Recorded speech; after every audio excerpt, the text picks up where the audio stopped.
छत्रपती संभाजी महाराज जयंतीनिमित्त सकल मराठा समाज कागल यांच्या वतीने कागल शहरात उत्साहपूर्ण वातावरणात जयंती सोहळा साजरा करण्यात आला।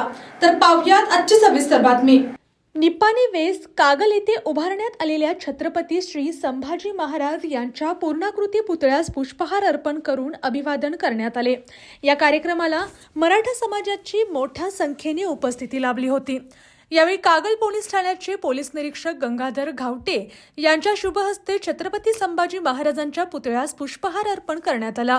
यानंतर उपस्थितांनी घोषणाबाजी करत छत्रपती संभाजी महाराजांच्या पराक्रमाला आणि धर्मरक्षणासाठी दिलेल्या बलिदानाला अभिवादन केले।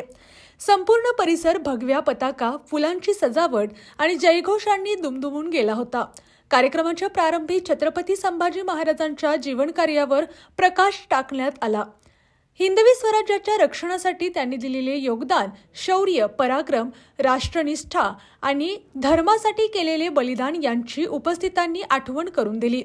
तरुण पिढीने छत्रपती संभाजी महाराजांचा आदर्श डोळ्यासमोर ठेवून समाजहित आणि राष्ट्रहितासाठी कार्य करण्याचे आवाहन यावेळी करण्यात आले।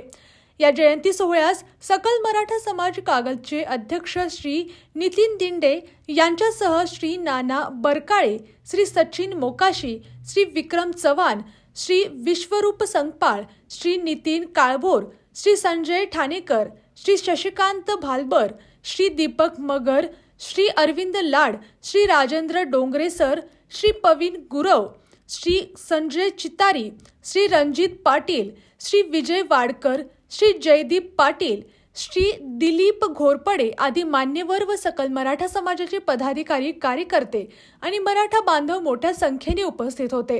कार्यक्रमात शांततेत, उत्साहात आणि छत्रपती संभाजी महाराजांच्या जयघोषात संपन्न झाला। अशाच जिल्ह्यातील, राज्यातील व राष्ट्रीय स्तरावरील ताज्या बातम्या पाहण्यासाठी पाहत रहा SP9 मराठी न्यूज चॅनेल।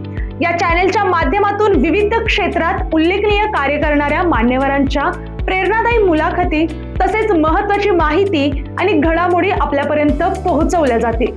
अशा नवीन बातम्या आणि माहिती मिळवण्यासाठी चॅनलला लाईक करा, शेअर करा आणि हो, सबस्क्राईब करायला विसरू नका। पाहत रहा SP9 Marathi, your time your news. धन्यवाद।